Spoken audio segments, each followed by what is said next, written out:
वेद प्रेमियों, सुधी श्रोताओं, संप्रति हम सब ऋग्वेद के प्रथम मंडल के 62वें सूक्त के 5वें मंत्र की व्याख्या में प्रवेश करने जा रहे हैं। यह मंत्र त्रिष्टुप नामक छंद में निबद्ध है।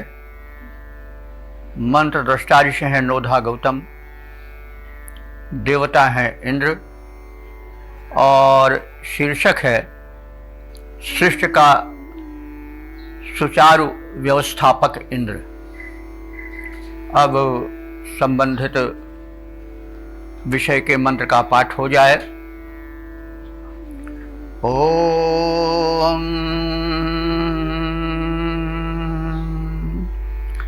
गृणानो अंगिरो भिर्दस्म वरुषसा सूर्येण गोभिरंध्र विभूम्या अप्रथय इंद्र सानुदिवो रज उपरमस्त भायः। शब्दार्थ जाने।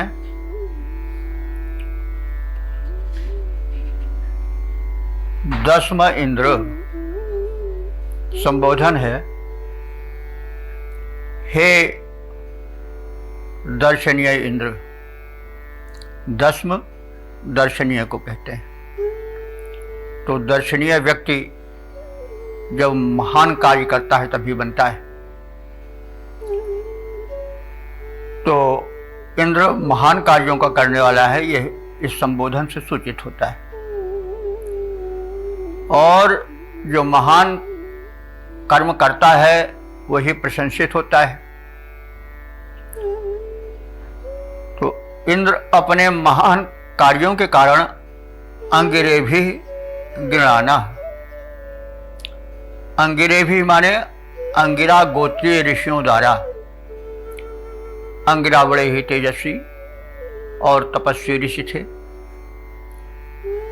बहुवचन है इसलिए अंगिरा गोत्रीय ऋषियों द्वारा।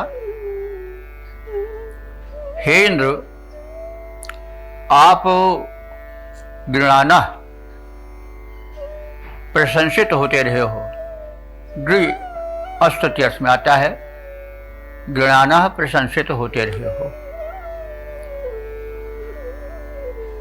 और तुम्हारा कार्य सर्वोत्कृष्ट और प्रशंसनीय था, इसलिए प्रशंसित होते रहे हो। तो वह कौन सा कार्य है जो अति प्रशंसित था? कहीं व्यवस्था के लिए सर्वप्रथम आवश्यक है कि प्रकाश हो। जब तक प्रकाश नहीं रहेगा तब तक किसी कार्य के लिए अवकाश नहीं रहेगा। तो व्यवस्थापक को सर्वप्रथम यह ध्यान देना होता है कि वह प्रकाश का प्रबंधन करे ताकि संबंधित समस्त क्रियाएं संपादित हो सके। तो एतदर्थ इंद्र ने उषसा सूर्येण, उषसा माने उषा के द्वारा और सूर्येण सूर्य के द्वारा क्या किया कि गोभी उनकी किरणों को प्रसारित करके इस साधन द्वारा अंधा विवाह अंधकार को दूर किया ताकि कर्मशीलों के हाथ पैर आगे कर्म में संलग्न हो सके। तो हे इंद्र, तुम्हारा कृत्य था कि तुमने उषा और सूर्योदय का प्रबंधन किया और भूमंडल को अंधकार से मुक्ति दिलाई। भूम्यः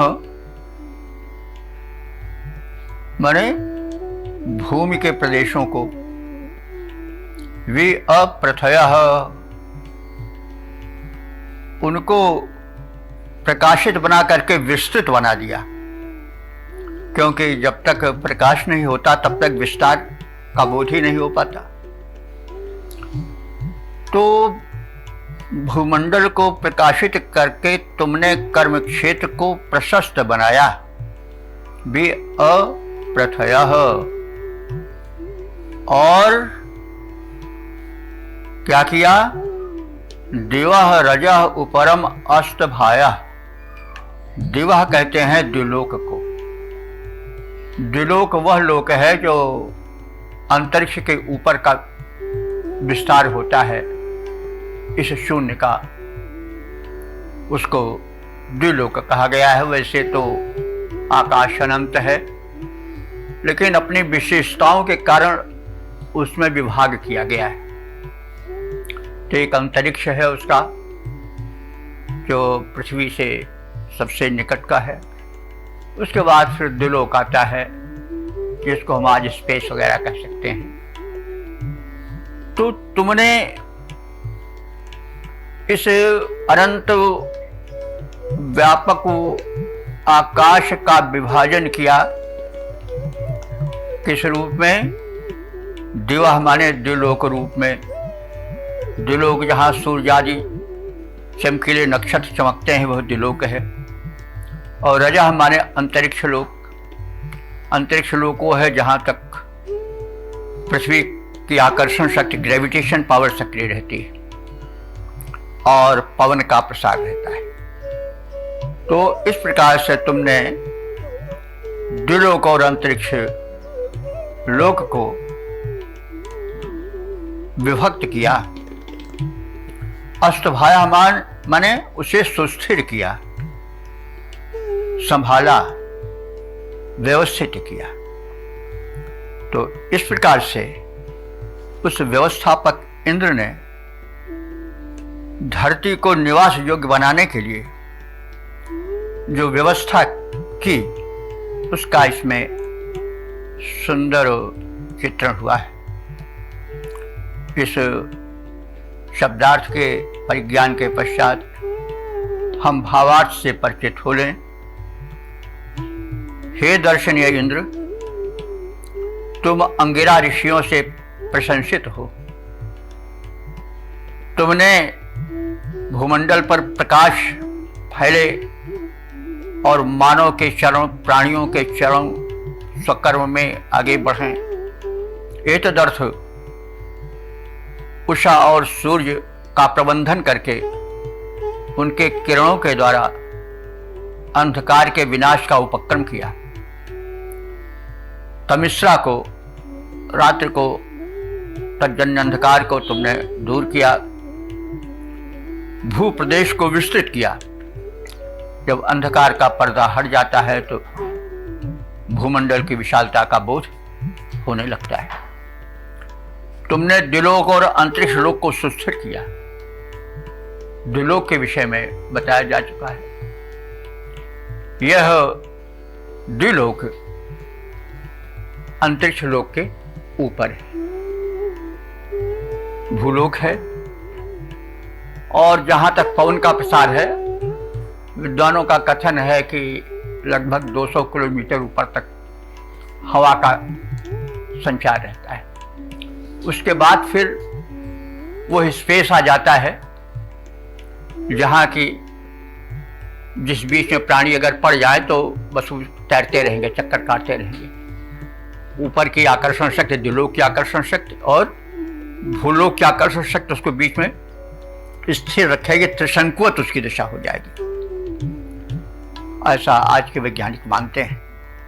जो ये स्टेलाइट्स स्थिर की जाती हैं, वो इसी सिद्धांत पर स्थिर की जाती हैं कि वो स्थान जो कि अंतरिक्ष के ऊपर है और द्विलोक के नीचे है, तो वहाँ पर जो ग्रहों का आकर्षण होता है वो समान रहता है। तो वहाँ पर जो चीज़ पड़ जाती है वो ना नीचे आती है न ऊपर आती है, बस वहीं तैरती रहती है। वो भी चक्कर लगाती रहती है, सैटेलाइट से चक्कर लगाती रहते हैं जैसे ग्रह उपग्रह। तो वो इससे पता चलता है कि ऋषियों को सूक्ष्म ज्ञान था, वो अपने दिव्य दृष्टि से देख चुके थे, इन सत्यों को जान चुके थे। तो बताया जा रहा है कि हे इंद्र, तुम सृष्टि के व्यवस्थापक हो, प्रधान व्यवस्थापक हो, और तुमने ही द्विलोक को और रजह माने अंतरिक्ष लोक को अलग अलग बांट करके और उसको सुस्थिर किया, संभाला और व्यवस्थित किया। तो इस प्रकार से हमने शब्दार्थ सहित भावार्थ से परिचय प्राप्त किया। अब पद्य रूपांतरण देखें। शक्र शोभने और अति महनीय देव, लोक हित में अनेक कृत्य कर डाला है। अंगिरा कुलीय ऋषि यों से गीयमान देव, उषा सूर्य सहयोग द्वारा तम टाला है। क्षणदा की छाया में छिपा था भूप्रदेश, क्षणदा रात को कहते हैं। क्षणदा की छाया में छिपा था भूप्रदेश, उसे विस्तृत बनाया अंधकार से निकाला है। किरणों की माला से उजाला से विशोक लोक, आलोक से अंतरिक्ष लोक को संभाला है। आलोक से अंतरिक्ष लोक को संभाला है। ओम।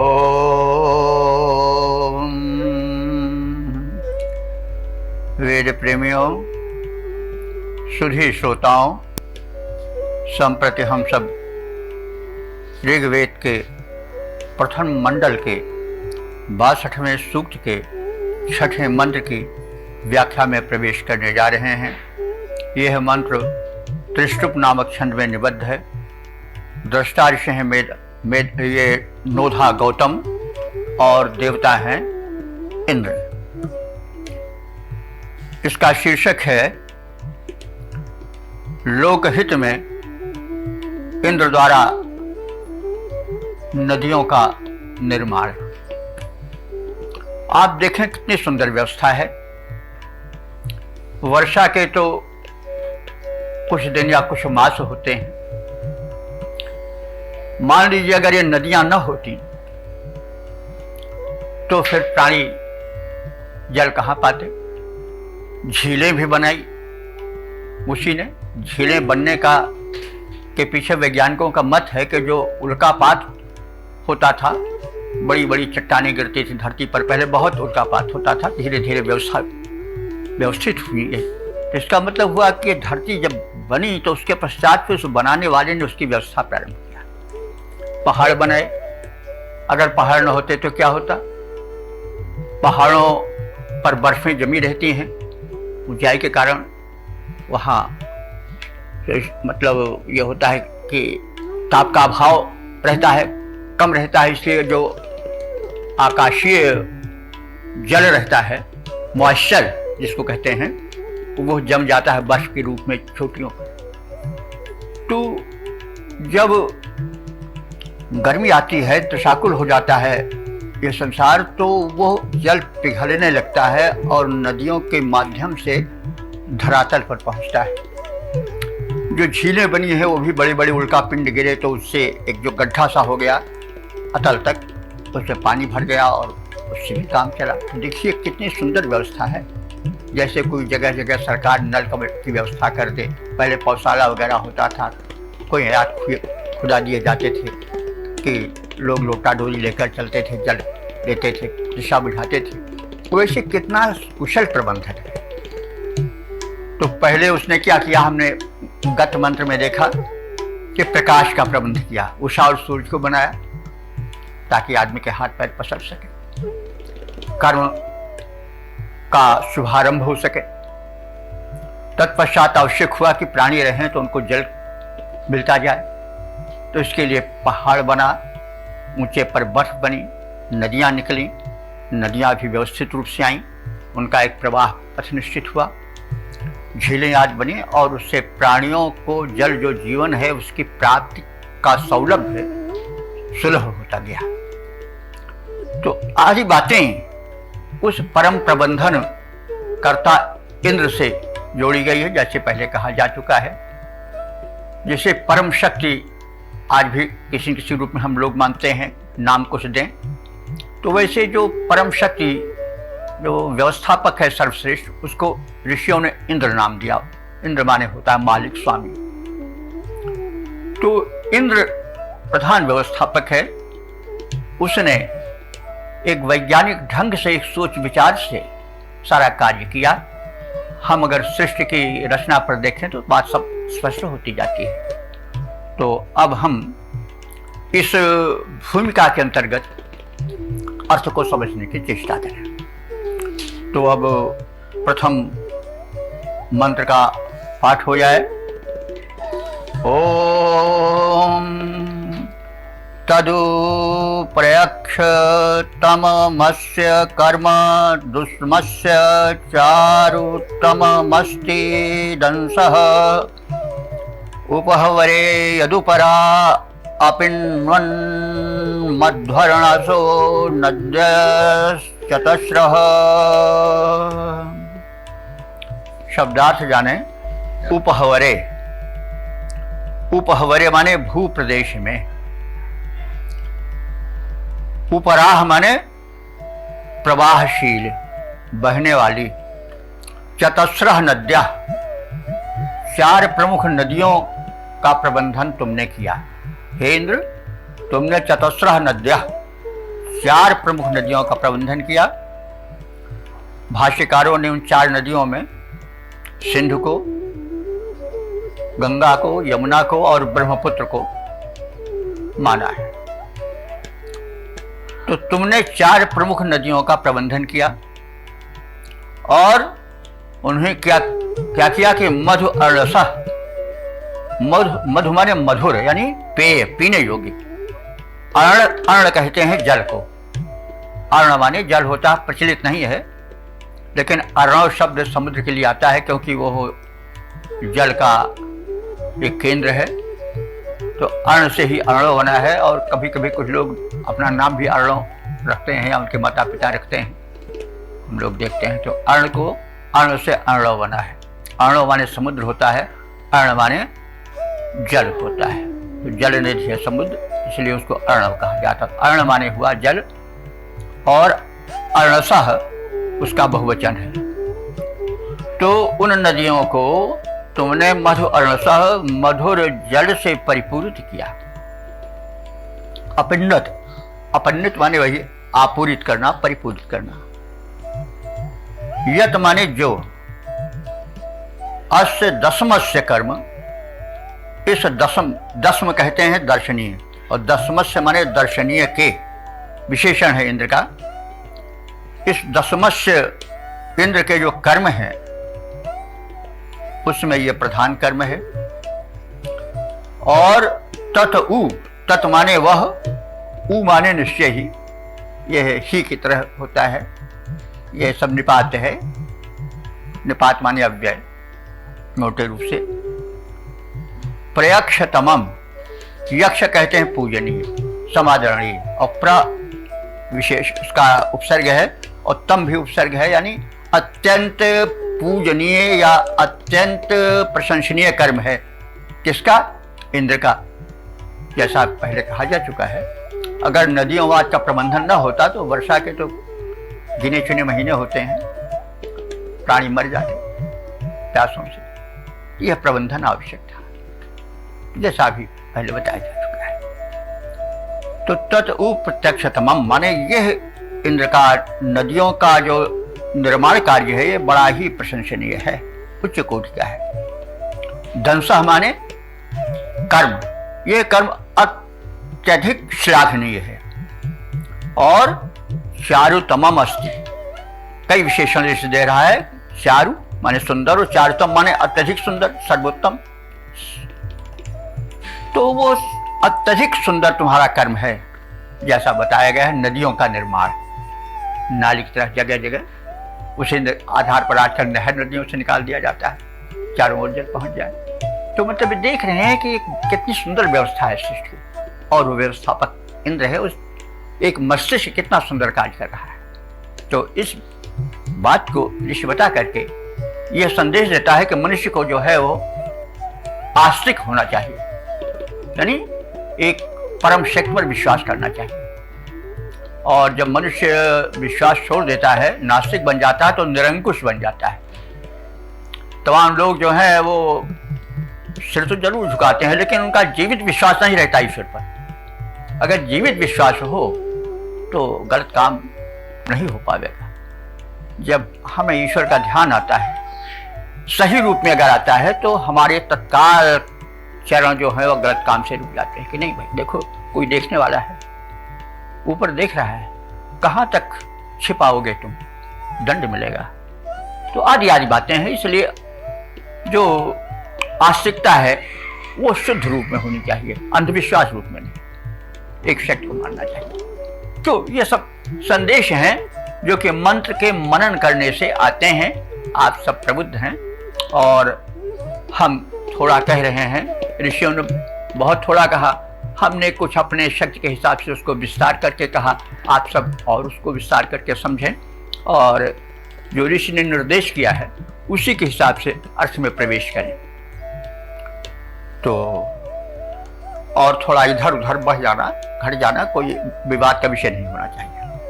तो इस प्रकार से हमने शब्दार्थ का संक्षिप्त ज्ञान प्राप्त किया। अब भावार्थ में प्रवेश करें।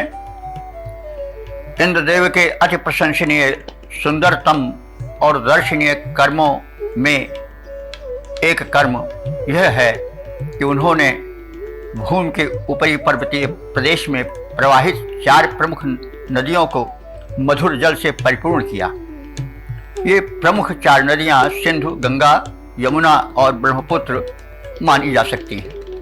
इनके प्रवाहों के प्रस्तरीय अवरोधों को वज्र से काटकर इंद्र ने इनका प्रवाह पथ सुनिश्चित कर उन्हें मधुर पेय जल से परिपूर्ण किया।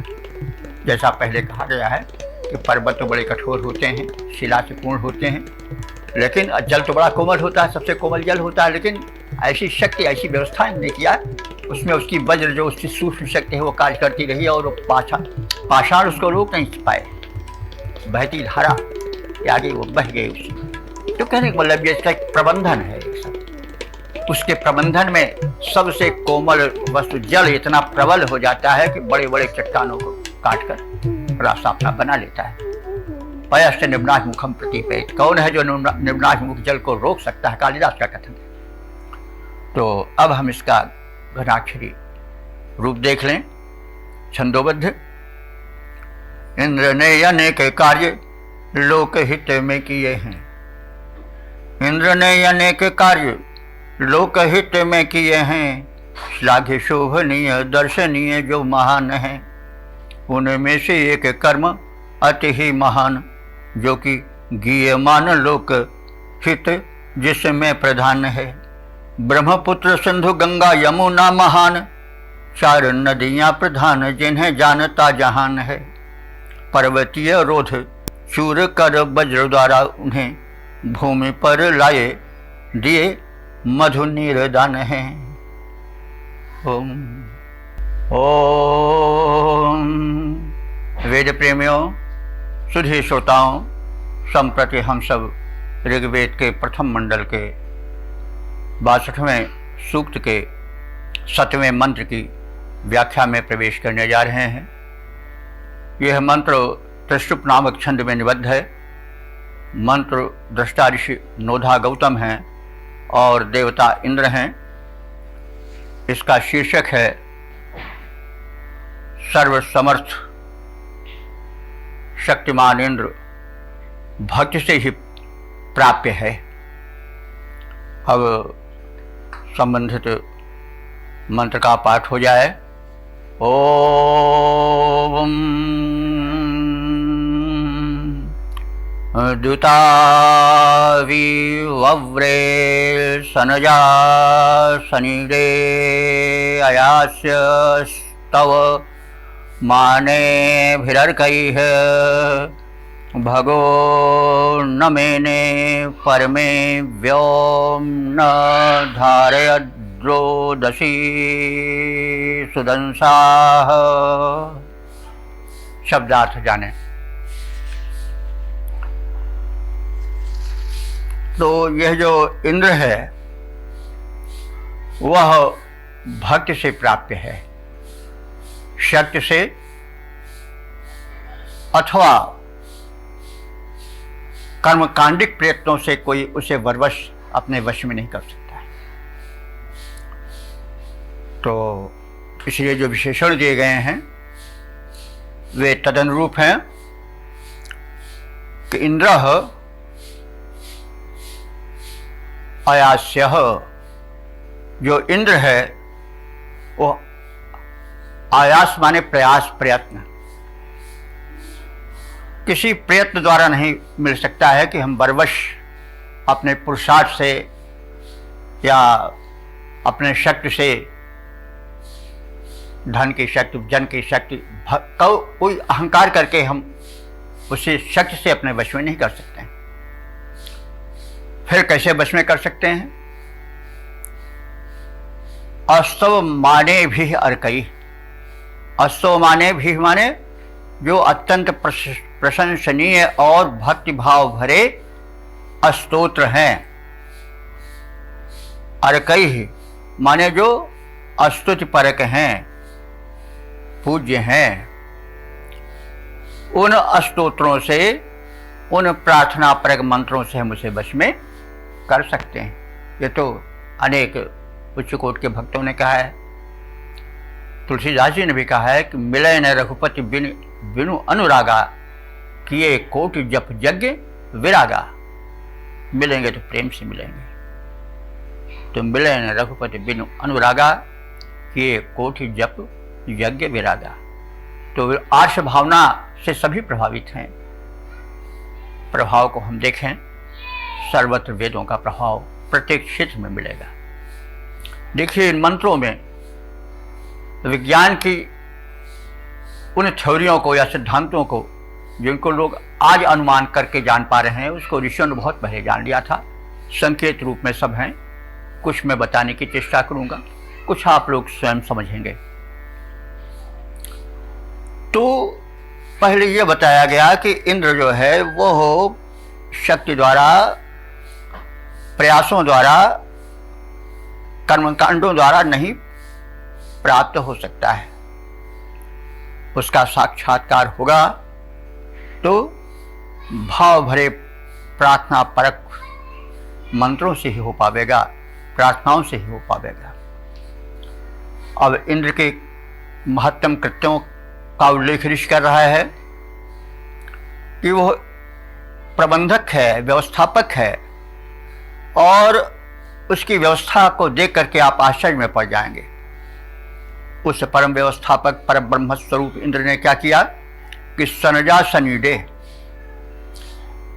जो अंतरिक्ष और जो सूर्यलोक, देवलोक, भूलोक सब एक में जुड़े थे।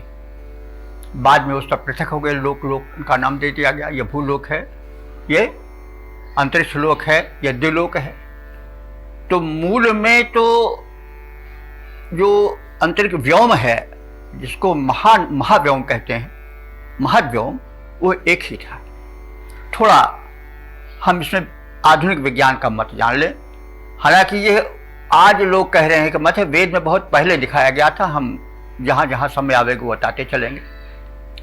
तो ऐसा मत था कि पहले सब शून्य नहीं था, आकाश एक था, महाकाश था, उसमें बंटवारा नहीं था किसी लोक के रूप में, यह द्युलोक है, यह अंतरिक्ष लोक है, यह अमुक लोक है। तो एक कंचा के बराबर ब्रह्मांड शक्ति स्वरूप में पड़ा था। उसके बाद उसका ग्रेविटेशन, जो गुरुत्व है, इतना बढ़ा कि वह अपने में ही फट गया। एक बहुत जोर का धड़ाका हुआ और उस धड़ाके से ब्रह्मांड बनने लगा। और ऐसा माना जाता है कि आज भी ब्रह्मांड विकसित होता जा रहा है, और कितना विस्तृत है वहां तक आज भी बुद्धि नहीं जा सकी। कहा जाता है कि तमाम ऐसे नक्षत्र पड़े हुए हैं ब्रह्मांड में कि जब से धरती बनी है तब से, यानी अरबों खरबों वर्ष हो गया, तब से उनकी किरणें धरती पर आ रही हैं, लेकिन भी धरती तक पहुंच नहीं पाई। बड़ा व्यापक ब्रह्मांड है। तो यहां पर एक शब्द ऋषि ने प्रयुक्त किया है, सनीडे। नीड कहते हैं घोंसला को, और सनीडे माने एक साथ एक घोंसले में रह रहे हैं, मानी पहले द्युलोक और अंतरिक्ष लोक और भूलोक सब एक घोंसले में रह रहे थे। इसका मतलब हुआ कि सब मिले हुए थे, उनका विभाजन नहीं हुआ था। विभाजन तब हुआ जब नक्षत्र बने, तो ये भाई भूलोक है, अंतरिक्ष लोक है, द्विलोक है, आदि आदि लोक बने। सबके अपने अपने आकर्षण क्षेत्र हुए, अपने अपने सबके अंतरिक्ष हुए, अपने अपने सबके विस्तार हुए और उसका विभाजन हुआ। तो ये सूचना दे रहा है ऋषि कि पहले सब सनीड थे। सनीड माने एक ही घोंसले माने एक ही स्थान पर जुड़ करके रहने वाले थे। तो क्या हुआ फिर कि सनेजा सनीडे, जो यह समग्र महाकाश था वो बिल्कुल एक घोंसले की तरह था और लोगों का बंटवारा नहीं हुआ था। उनके अपने आकर्षण क्षेत्र नहीं थे, ग्रेविटेशन उनके अलग अलग नहीं थे। तो उस समय द्विलोक और भूलोक एक ही रूप में जाने जाते थे। तो हे इंद्र, तुमने द्विता विबब्रे, उनको दो रूपों में बांट दिया। दो रूपों में कौन?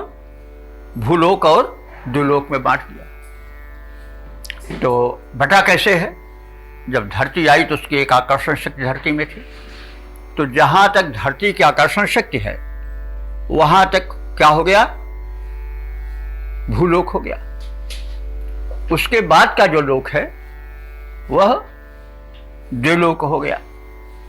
तो इस प्रकार से तुमने अपने प्रबंधन कौशल से दो रूपों में विभक्त कर दिया रचना को। और हे सुदंसा, हे उत्तम कर्मकर्ता इंद्र, मैंने परमे व्योम्न, मान देने योग्य परम व्योम में, महाकाश में तुमने अवस्थित किया ग्रह और नक्षत्रों को। माने देखिए, एक व्यवस्था है कि सबके अपने अपने परिभ्रमण पथ हैं, अपने अपने निश्चित परिभ्रमण पथ से सभी चक्कर काट रहे हैं, कोई किसी से टकरा नहीं रहा है। तो यह एक व्यवस्था के अंतर्गत है और उस व्यवस्था का व्यवस्थापक इंद्र है। तो हे सुदंसा, हे उत्तम कर्म करने वाले इंद्र, तुमने परम व्योम महाकाश को स्थिर किया, उसमें सबके परिभ्रमण कक्षापथ का स्थापन किया। और भगो न, भग कहते हैं सूर्य को, न माने समान। तो भगह न माने सूर्य के समान। न जो हम कहते आ रहे हैं समय समय पर कि जब न शब्द संज्ञा के बाद में होता है तो समानार्थक होता है और संज्ञा के पहले होता है तो नकारात्मक अर्थ होता है। तो भगो न माने भगह न सूर्य के समान। रोदसी आधारित, रोदसी कहते हैं द्विलोक और भूलोक के मिले रूप को। रोदसी शब्द है एक, लेकिन उसमें अर्थ दो समाहित हैं, द्विलोक और भूलोक। जैसे पितरव शब्द है, पितरव शब्द तो एक है लेकिन इसमें माता पिता दोनों का बोध होता है। तो रोदसी आधारित तुमने द्विलोक और भूलोक का सीमांकन किया, उनका परिभ्रमण पथ, उनका लोक अलग अलग किया आकर्षण शक्ति के आधार पर। और हे इंद्र, तुम्हारी यह व्यवस्था प्रणम्य है और तुम इतने महान हो कि तुम्हें कोई यह सोचे कि हम अपनी शक्ति से, अपनी अल्पज्ञता से तुम्हें वश में कर लें, तो यह उसका दंभ है। तुम वश में होते हो, लेकिन कैसे वश में होते हो? अस्तो माने भी अर्कई, प्रशंसनीय भक्ति भाव भरे स्तोत्रों द्वारा, प्रार्थनाओं द्वारा तुम वश में आते हो। तो इस प्रकार से हमने शब्दार्थ का संक्षिप्त परिचय प्राप्त किया। अब सपाट रूप से एक बार भावार्थ का अवलोकन कर लें। हे इंद्र रूप परमात्मा, तुम परम महान हो, इतने विस्तृत हो कि तुम्हें कोई कर्मकांडिक प्रयासों से अथवा अपने किसी शक्ति के प्रदर्शन से अपना नहीं बना सकता है, प्राप्त नहीं कर सकता है। तुम प्राप्त हो सकते हो, लेकिन प्रशंसित भक्ति भाव भरे स्तोत्रों द्वारा तुम्हारी उपासना वो शक्ति पैदा करती है उपासक में कि तुम उसके वश में हो जाते हो। तुम्हारे कृत्य बड़े अनुपम हैं। सर्वप्रथम तुमने वह महाकाश जो एक था उसको भिन्न भिन्न लोकों के स्थापन के द्वारा भिन्न भिन्न लोक के आकाश के रूप में स्थापित किया और हमारे इस भूलोक को और अंतरिक्ष लोक को दोनों को पृथक किया, उनका लोक नाम दे करके उनका सीमांकन किया और इस प्रकार से लोकों की व्यवस्थित अवधारणा तुम्हारे ही प्रयत्न का फल है और ऐसे हम तुम्हें प्रणाम करते हैं। अब घनाक्षरी छंद में इसके रूप को देख लें। विविध प्रयासों से न प्राप्त भगवान होते, विविध प्रयासों से न प्राप्त भगवान होते, प्रेम भक्ति भावना ही सबसे प्रधान है। एक लोक को विभक्त दो में कर दिए देव, अंबर अवनि जिसे जानता जहान है। मध्य में विराजमान दोनों के उभय निष्ठ, चला रहे जगत का शासन विधान है। धारण किए हैं भूमि अंतरिक्ष लोक दिव्य, अतुलित शक्ति द्वारा सूर्य के समान हैं।